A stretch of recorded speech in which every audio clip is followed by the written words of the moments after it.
When I speak of the empath who walks under the mask of the INTJ or the INFJ, I am not speaking of personality in the superficial sense, the kind that is measured on scales or typed into charts for amusement. I am speaking of a configuration of the psyche where intuition, depth feeling, and a silent clarity of judgment combine to form a vessel of extraordinary perception. These are individuals who walk between the worlds, who sense more than others, allow themselves to notice, who live at the porous boundary between their own soul and the storms of the collective unconscious. They are empaths, not because they wish to be saviors or martyrs, but because the architecture of their being is woven with filaments, sensitive to the subtlest tremors of human shadow.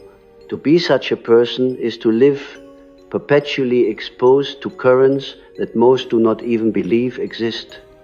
They feel when another lies, not because the words betray the falsehood, but because the energy recoils inside their body. They sense when despair festers behind the polite smile, when hostility is dressed in civility, when love is withheld, though words declare affection. Their nervous system is not their own alone. It is like an instrument upon which the unconscious of others plays its hidden symphonies. This gift is also a curse, for the same sensitivity that brings insight also brings exhaustion.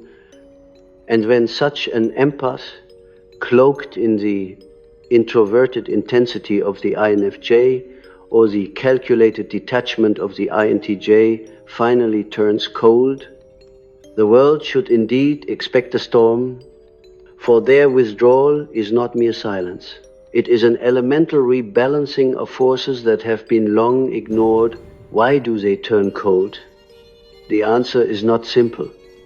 The empath is like the ancient archetype of the healer, the shaman who feels the poison of the tribe in their own veins, who dreams the dreams of others, who journeys into darkness to return with medicine.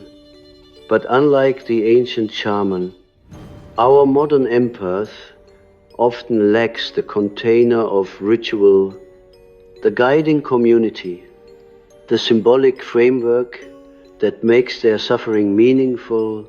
They live in a time where sensitivity is seen as weakness, where intuition is mocked as irrationality, where silence is mistaken for emptiness.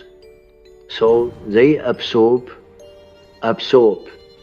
and absorb until the vessel cracks.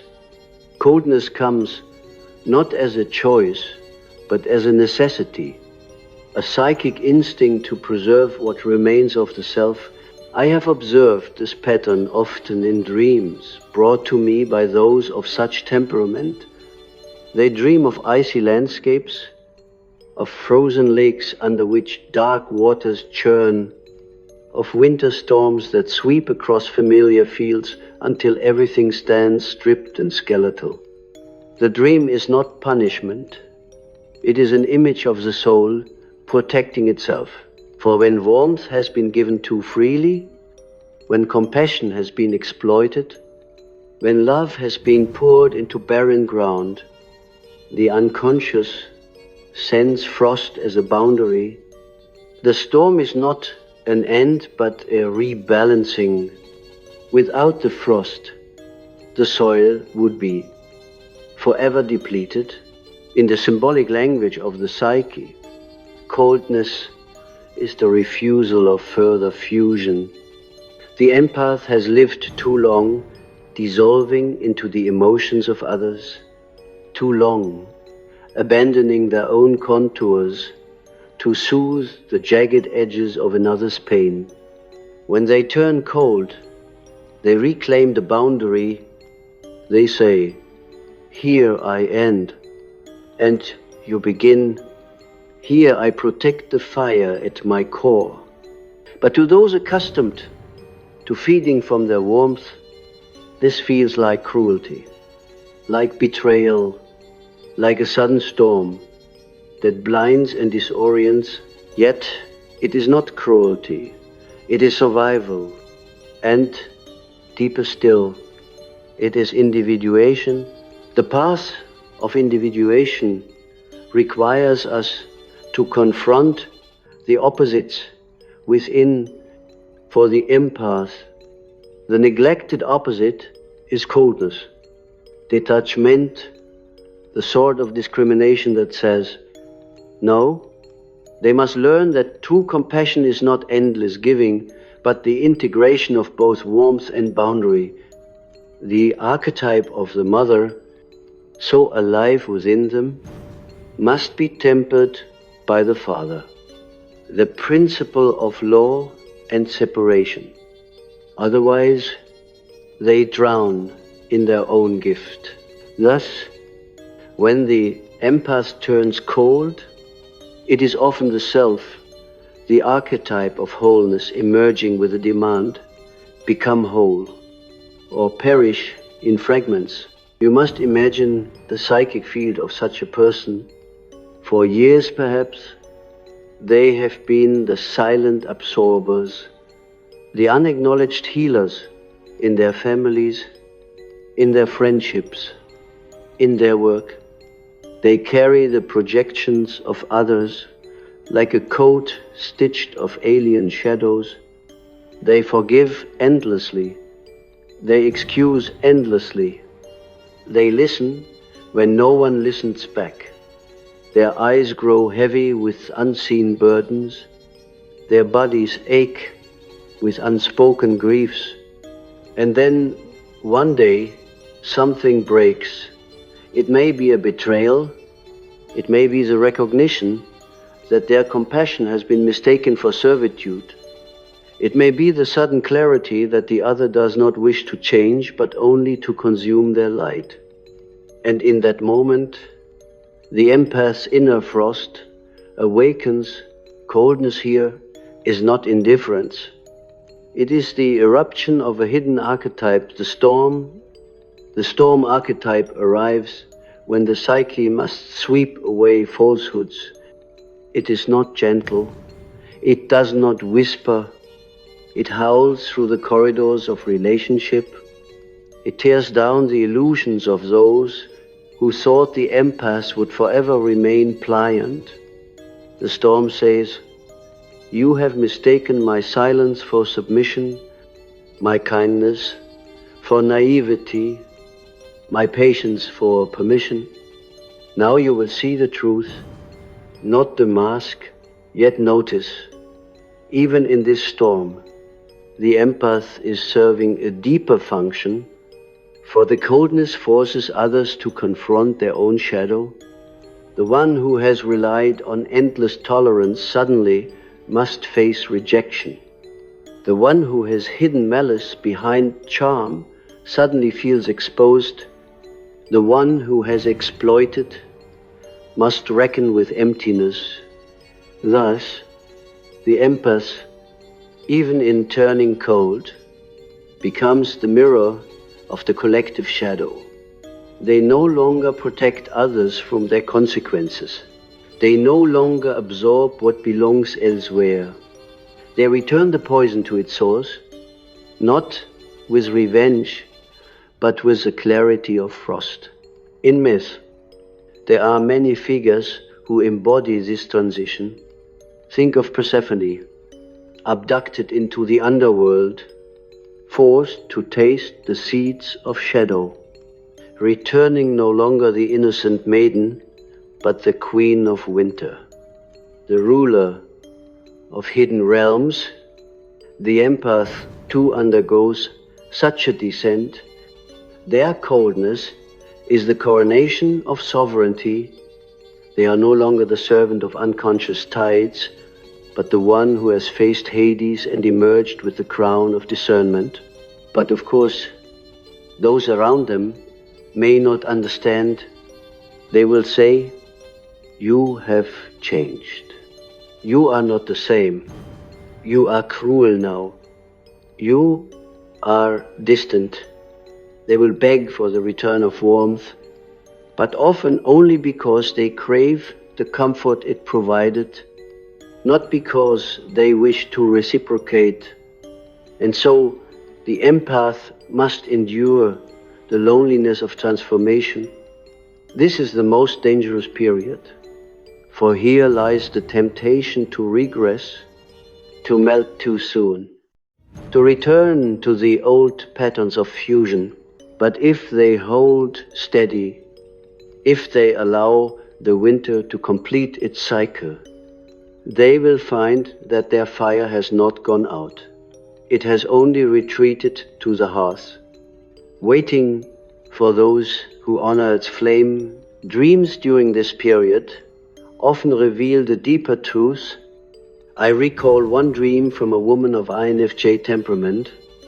She saw herself walking through a frozen forest, her breath crystallizing in the air. In the distance, a cabin glowed with firelight. Inside was not a crowd of needy faces, but her own self, seated calmly by the flame. The dream revealed that the coldness outside was only the guardian of the warmth within. The winter protected the sanctuary until the right companions arrived. Such is the task of the empath's storm, to clear the false so that the true may draw near. Now, let us speak of the paradox, for though they turn cold, these empaths are still guided by feeling. Their detachment is not the detachment of the sociopath, but the detachment of the wounded healer reclaiming balance. They still feel, perhaps more deeply than ever, but they no longer betray themselves by dissolving into others. Their storm is not to destroy, but to cleanse. The lightning flashes not to kill, but to illuminate. The thunder rolls not to punish, but to awaken sleepers. And yet, I must also warn, the danger here is vengeance. When the empath, long suppressed, finally tastes the steel of coldness, they may be tempted to wield it with cruelty, to freeze indiscriminately, to shut out not only the exploiters, but also those who love them truly. The archetype of the Ice Queen or the severed king may appear figures who protect by annihilating intimacy altogether. This too is shadow, a distortion of the healing frost into lifeless winter. Therefore, the task of individuation is not to remain cold, but to integrate coldness into balance, warmth and cold, fire and frost must dance together. Only then does the empath become whole. So, when in INTJ or INFJ empath turns cold, the world should not ask, why are they so cruel? But what illusion has been broken? What shadow has been revealed? For their storm is always a revelation. And those who survive it will see more clearly than before. They are, in this sense, agents of the unconscious, prophets of the soul, heralds of a truth too long ignored. The storm, when it comes, is often misunderstood. People see only the surface. The empath who once nodded in gentle agreement now speaks with unflinching directness. The one who once carried burdens silently now drops them at the feet of their owners. The one who once extended compassion endlessly now withdraws into solitude.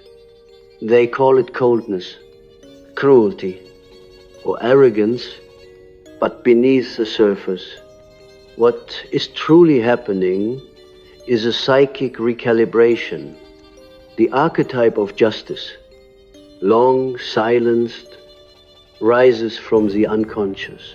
The scales are balanced, and the empath finally allows the weight to fall where it belongs.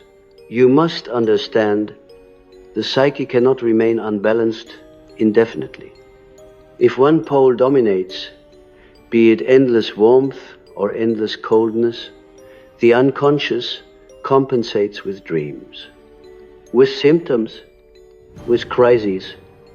The empath who gives endlessly will be visited by exhaustion, depression, even physical illness. Their very body will cry out that their soul has been betrayed.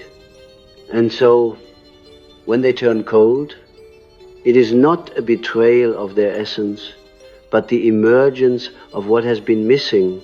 The unconscious, like a hidden alchemist, knows that gold can only be forged by uniting opposites. In the myths of old, storms were never merely meteorological events. They were messages of the gods. Lightning was the sudden illumination of truth. Thunder, the voice of authority echoing across the valleys of human ignorance. For the empath, turning cold is a storm of psyche, a divine message to themselves and to others. The time of imbalance is over. A new order must be established. The storm destroys, yes, but it destroys only that which cannot endure truth. The structures built on exploitation, on dishonesty, on unconscious feeding, these are torn down. What remains after the storm is purified ground, fertile for new life. Consider the symbol of water in dreams. Water represents emotion, the unconscious, the life force that flows beneath the surface. For the empath, water is everywhere. Floods of other people's feelings, rivers of unspoken words, oceans of collective shadow. When they are unbalanced, they drown in this water. But when they turn cold, that same water freezes into ice. Ice is solid. It cannot be easily crossed. It cannot be easily penetrated. It creates distance. This freezing is not death but protection. Underneath, the waters still flow, but they are hidden, preserved, safe from intrusion. The empath who turns cold is like the frozen lake. The surface forbids entry, but the depths remain alive, waiting for the right season. I recall another dream brought to me by a man of INTJ temperament. In his dream, he stood in a vast hall made of ice. The walls glistened with frozen beauty, and in the center, a crystal throne awaited him. He was reluctant to sit, for he feared becoming frozen himself. But when he did, the ice did not consume him. Instead, he felt a clarity, a calmness, a sense that he was no longer buffeted by the emotions of others.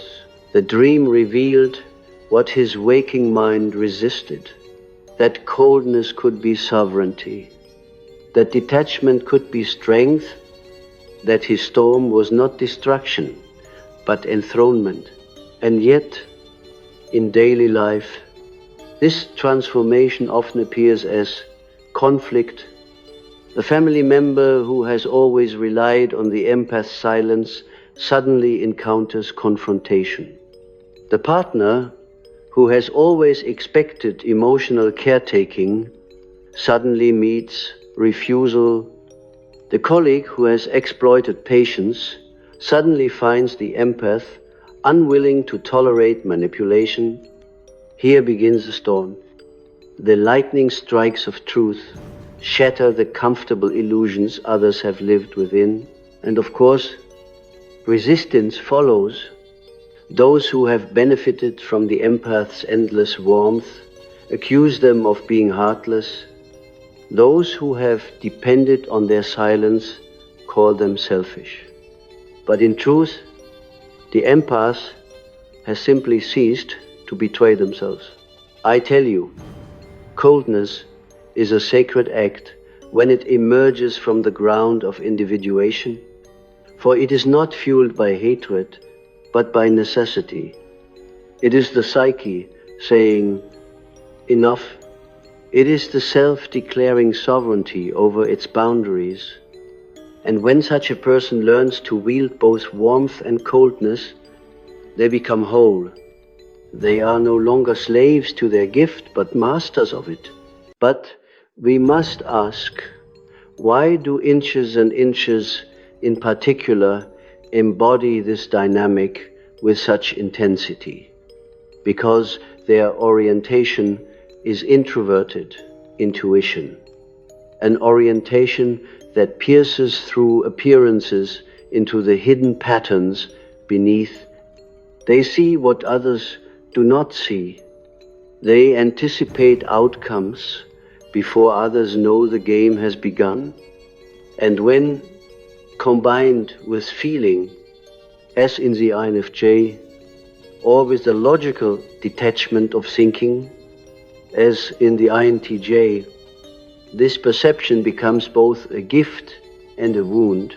The empathic INFJ absorbs not only the pain of others, but also the patterns that create it. The strategic INTJ empath sees the hidden manipulations and carries them unspoken. Both suffer because they perceive too much, too soon, too deeply. For such a person, silence often becomes their prison. They do not speak because they know others will not understand.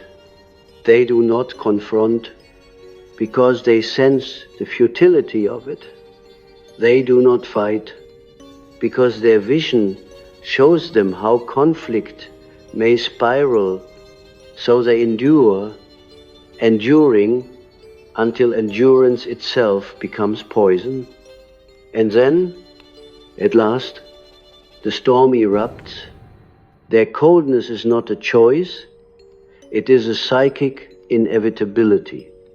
The consequence of seeing too clearly for too long in such moments. The archetype of the prophet awakens within them, for prophets are not gentle comforters. They are stormbringers. They speak words that cut like ice. They reveal truths that strike like lightning. They demand transformation that feels like thunder shaking the ground. And like the prophets of old, they are often rejected, misunderstood, even cast out.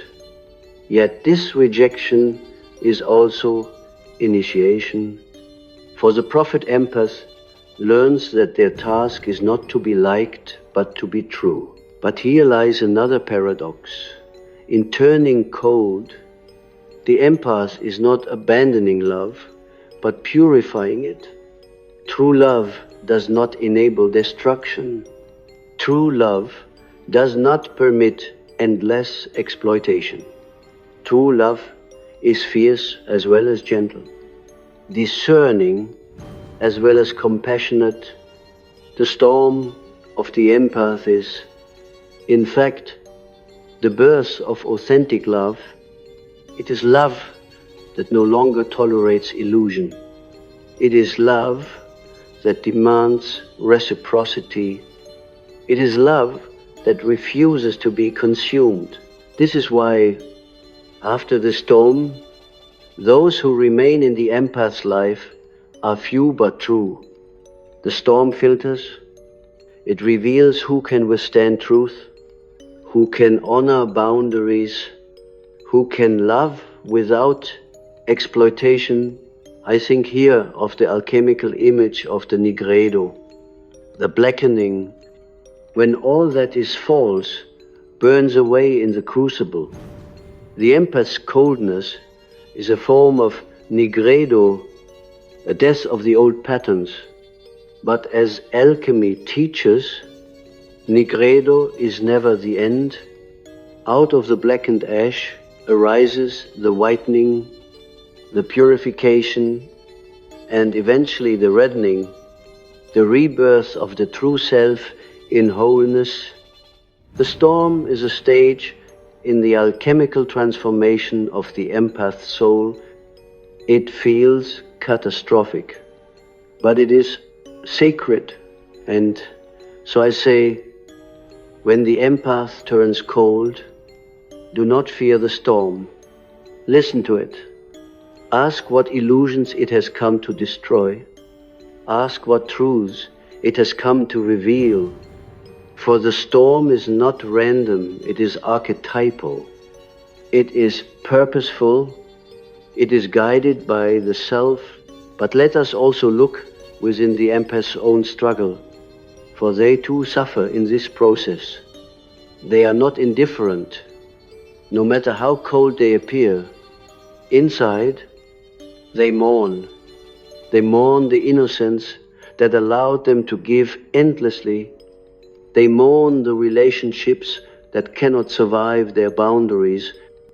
They mourn the image of themselves as the endlessly compassionate one. They feel guilt. They feel fear. They feel the weight of solitude. But this morning is initiation. Every transformation requires a death.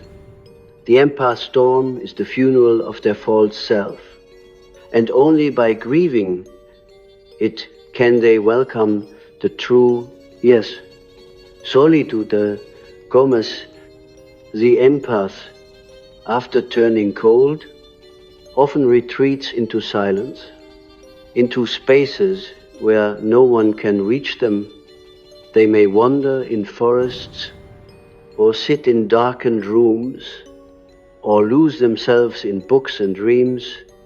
To others, this looks like isolation, but to the empath, it is healing, for in solitude, they finally hear their own voice again. No longer drowned by the chorus of others, they reconnect with the archetype of the hermit, the inner sage who lights the lantern not for the crowd, but for the solitary path. In this solitude, they rediscover the fire that belongs only to them, and slowly, as the storm passes, a new balance emerges. The empath learns to open again. But with discernment, they learn to give, but also to refuse. They learn to feel, but also to detach. They discover that love without boundary is not love but compulsion. They discover that compassion without truth is not compassion but collusion. They discover that their coldness was never the end, but the birth of a deeper warmth. The warmth that can endure because it is protected by frost. Thus, when an INTJ or INFJ empath turns cold, expect a storm, yes, but expect also the dawn after the storm, when clarity returns, when illusions have fallen, when truth stands revealed. For their storm is not the death of love, it is its purification. And those who endure it, who honor it, who respect it, will find that what remains is stronger than before, truer than before, more luminous than before. The question arises, what lies beneath the storm, beneath the coldness that erupts from the empath soul? To understand this, we must descend into the realm of shadow. For it is the shadow that fuels both the suffering of the empath and the transformation that follows. The empath, especially in the guise of the INFJ or INTJ, has long lived in unconscious service to others. Their shadow is not the obvious aggression, selfishness, or cruelty that society might expect. No, their shadow is boundary, self-assertion, detachment, the refusal to merge. These qualities are disowned because the empath has identified too completely with the archetype of the healer, the caretaker, the compassionate one. To admit the opposite feels like betrayal of their very essence, and so they repress it. They say to themselves, I must always be kind, I must always understand, I must always forgive, I must always endure. But the psyche cannot be fooled forever. What is repressed will return not as a polite whisper, but as a storm. This is why, when they finally turn cold, it feels so shocking both to themselves and to those around them. They are encountering their own shadow for the first time. They are feeling the power of refusal, of detachment, of storm bringing clarity. And because it has been repressed so long, it emerges with intensity. The empath may fear it. They may ask, am I becoming cruel? Am I losing my soul? But the truth is that they are not losing themselves. They are gaining the missing part of their wholeness. In dreams, the shadow often appears as figures of ice or storms. As strangers who speak truth the dreamer does not want to hear, as cold landscapes where survival demands strength. I recall a dream from a woman who had long lived in the role of the compassionate healer. She dreamt of walking through a city of glass. Everywhere she went, people demanded her help, pounding on the fragile walls. She gave until she collapsed. Then, suddenly, an icy wind swept through, shattering the glass structures. Out of the ruins walked a tall woman clothed in frost, her eyes bright as winter stars. This figure told her, you are mine. You are my daughter. You must stop giving away your fire. Here was the shadow, the archetype of the Ice Mother, demanding integration. The dreamer feared her, but in truth, this figure was her salvation. For the empath, the cold archetype is not the enemy, it is the forgotten guardian. Without it, they bleed endlessly. With it, they learn to guard their soul. This is why individuation always requires the encounter with the shadow to become whole. The empath must embrace not only their warmth, but also their frost. Not only their compassion, but also their detachment. In doing so, they cease to be victims of their gift and become sovereign wielders of it. But let us go deeper still. Why does the empath so often resist this integration until crisis forces it? Because their very identity is bound to the archetype of the savior. They derive worth from being the one who sees, the one who feels, the one who heals. To set boundaries feels like abandonment of purpose. To turn cold feels like betrayal of their divine calling. Yet here lies the trap. They confuse the archetype with the self. The self does not ask for endless sacrifice. The self asks for wholeness.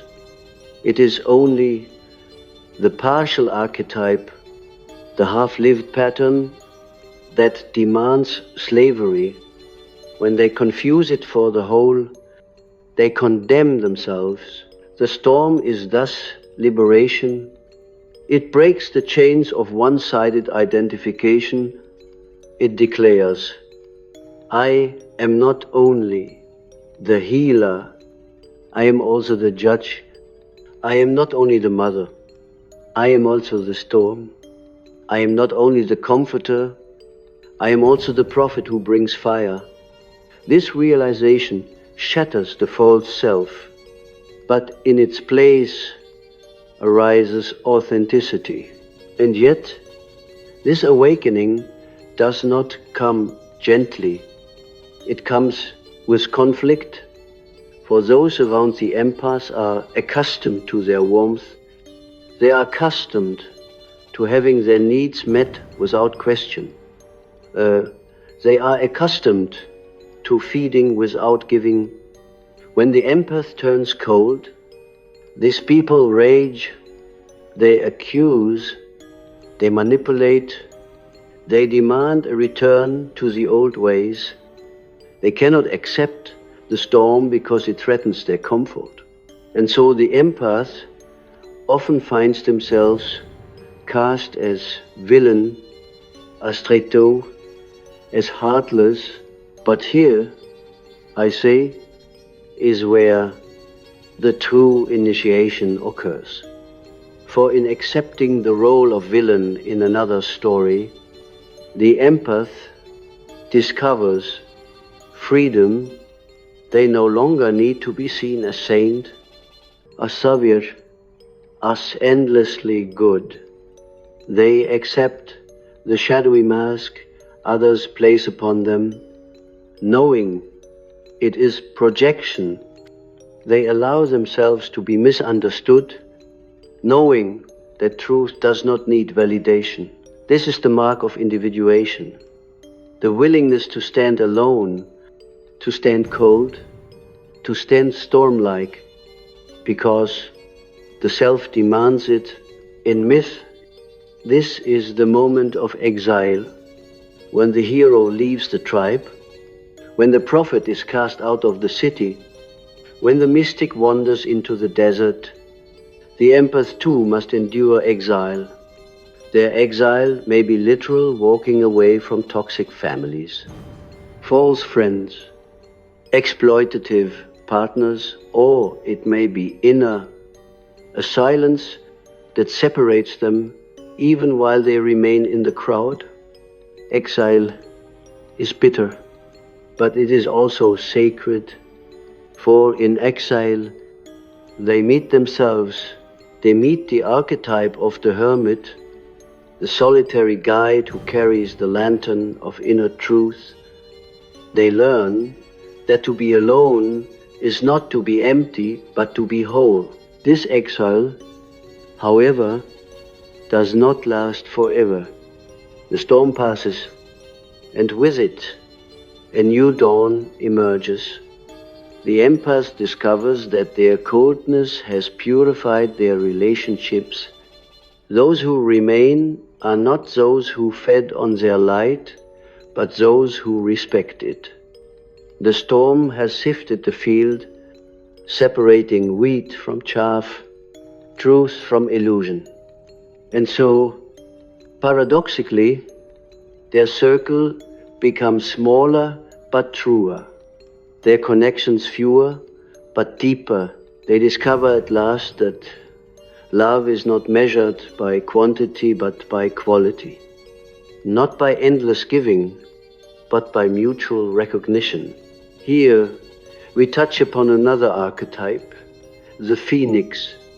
For the empath who turns cold is not merely ending a chapter, they are undergoing death and rebirth. The ashes of the old self, the endlessly self-sacrificing one, become the soil of a new self. The sovereign empath, who knows both warmth and frost, they rise with new wings, not to serve blindly, but to fly freely. And in their flight, they inspire others, not by dissolving into their pain, but by showing them what wholeness looks like. But let us not romanticize too quickly. The path is painful. The empath feels guilt. They feel doubt. They feel as if they are betraying their very nature. They dream of those they have cut off. They weep in silence. They question whether they are becoming what they once despised. These doubts are natural. They are the residue of the old identity clinging desperately as it dies. The only way forward is through. The empath must endure the uncertainty, the darkness, the loneliness. Only by walking through winter can they reach spring. And spring does come. I have seen it again and again. The empath who once drowned in others' shadows emerges with clarity, strength, and peace. They no longer fear their gift. They no longer resent it. They wield it with discernment. They give when it is true. They withhold when it is false. Their warmth becomes rarer but more powerful. Their coldness becomes not cruelty, but protection. And in this balance, they embody wholeness. In this way, the empath becomes a living symbol of the self's journey. For the self is not one-sided. The self is the union of opposites, light and dark, warmth and cold, compassion and detachment. By living this storm, by enduring this exile, by integrating this shadow, the empath mirrors the process of individuation for us all. They become a reminder that wholeness is not endless giving, nor endless withdrawal, but the dance of opposites held together in tension. So, when you see an INTJ or INFJ empath turn cold, do not mistake it for the end of love. It is the beginning of authentic love. Do not mistake it for cruelty. It is clarity. Do not mistake it for death. It is rebirth. The storm is the self speaking in thunder. The frost is the soul guarding its fire. The exile is the initiation into sovereignty. The rebirth is the phoenix rising from its ashes. And those who understand this will not fear the storm, but will honor it as the revelation it truly is. The storm of the empath is not only a personal event, it is also a collective symbol. For what is lived in the depths of one individual is always an image of what the greater psyche, the soul of humanity, is also enduring. When the INTJ or INFJ empath turns cold, when they withdraw their warmth and unleash their storm, they are enacting on a small stage the very drama that unfolds across the whole of culture. They become mirrors of the collective unconscious, prophets of the tension that is rising within all of us. We live in a world addicted to endless taking. Society itself has come to resemble the parasitic figures that cling to the empath's warmth. We consume the earth's resources without replenishment. We exploit the vulnerable without reverence. We devour one another's attention without silence. The empath, in their storm, embodies the refusal of this pattern. Their coldness is a prophecy. The earth too will grow cold. The collective too will sense storms. The soul too will demand boundaries. Just as the empaths must reclaim their sovereignty, so too must humanity. And so the empath's personal individuation becomes a sacred message for all of us: change or perish beneath the weight of your own imbalance. Dreams at the collective level often reveal similar images. Storms sweeping across cities, oceans rising, fire falling from the sky. Masses of people suddenly struck silent under a darkened sun. These are not only ecological anxieties, though they may be that as well. They are psychic images of a collective individuation in progress. The storm that erupts from the empath is the storm that awaits us all. A confrontation with our shadow, with the parts of ourselves we have denied too long. The empath storm is thus not merely personal survival, it is a rehearsal of the greater transformation that humanity itself must undergo. You may notice that when an empath turns cold, others react with panic. They accuse, they cling, they rage. This mirrors our collective fear of limits.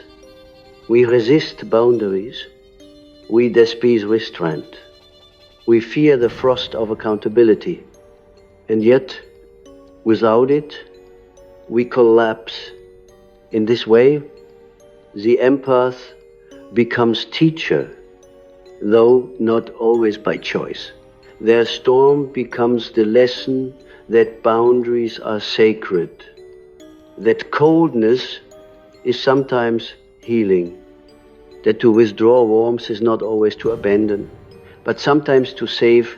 I say to you, imagine for a moment that the empath is not an isolated individual, but an archetype alive in the collective. Imagine that their storm is a voice of the self speaking to humanity. The self does not flatter. The self does not indulge illusion.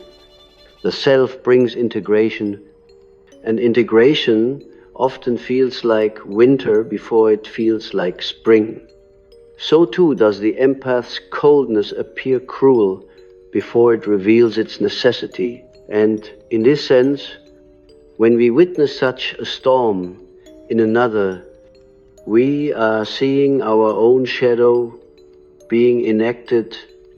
The lesson is for us all: respect the boundaries of the soul, or expect the storm that forces you to. For the empath, once they have endured their personal winter, there comes a strange clarity. They begin to see that their storm was never only theirs, it was the collective moving through them. Their personal withdrawal, their refusal, their coldness. It was not simply self-preservation. It was participation in the larger drama of the archetypes.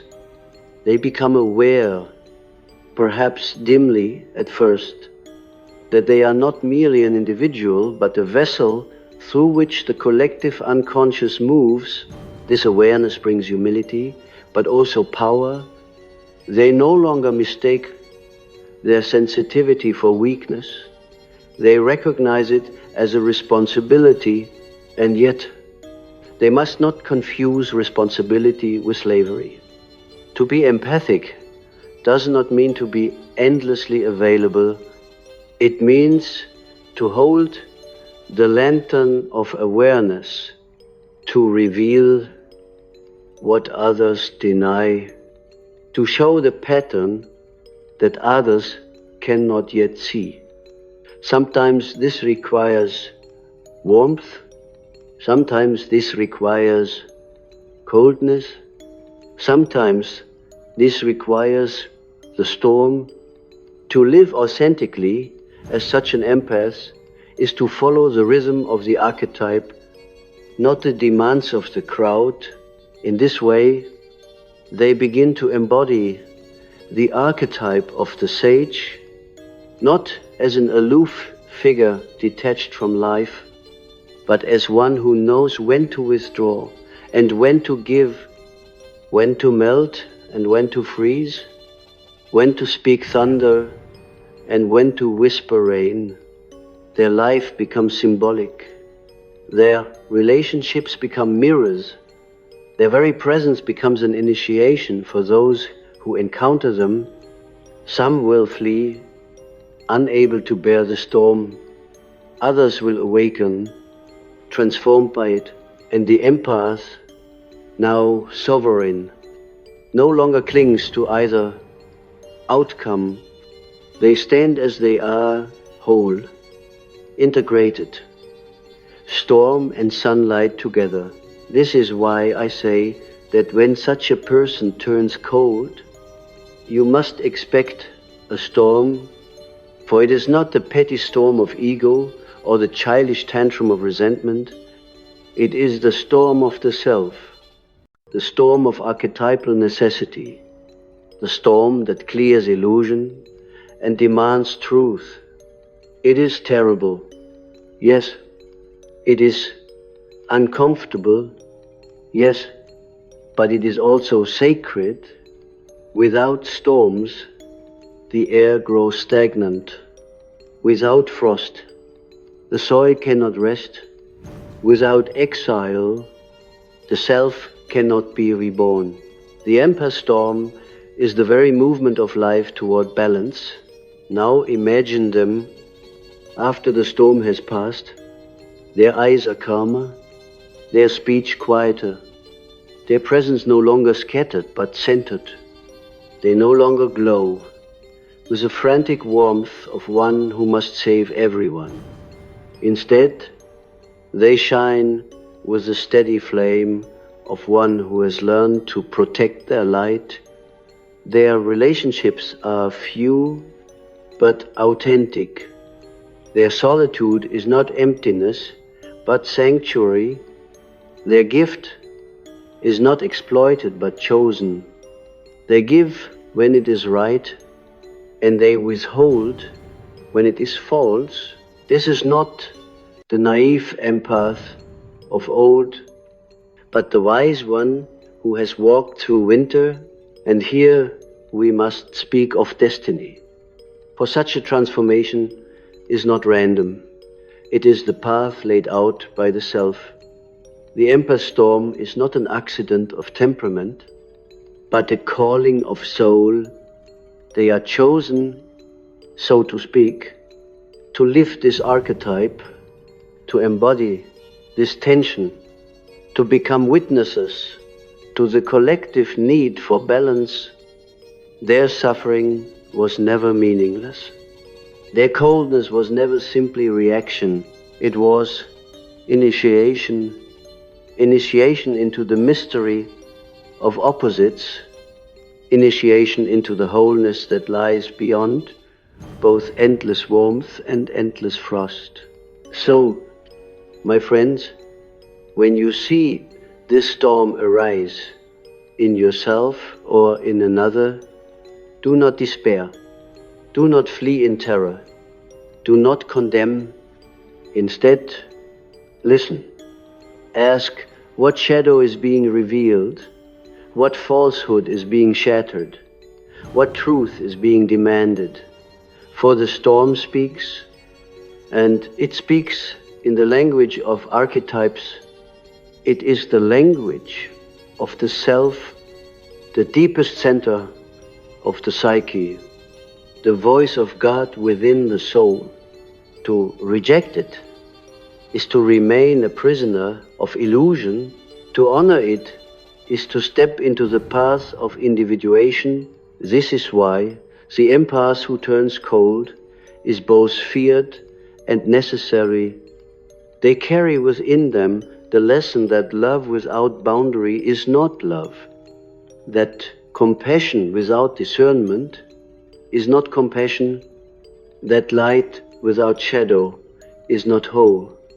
Their storm is a reminder that we must all embrace the opposites within us, that we must all face our shadow, that we must all learn to balance fire with frost, and though their path is lonely, though they endure misunderstanding and exile, they emerge as living symbols of wholeness.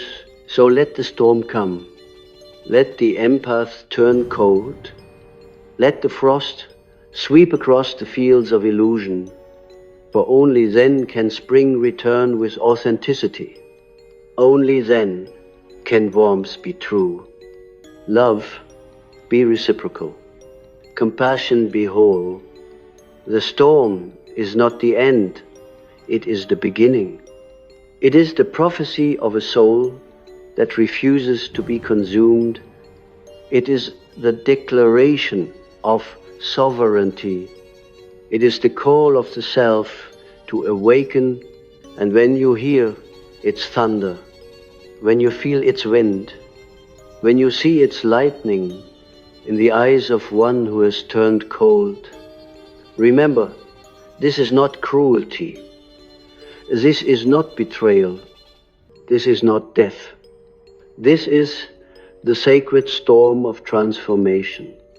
Expect it, endure it, honor it, and in its wake, discover the clarity, the freedom, and the wholeness that was waiting all along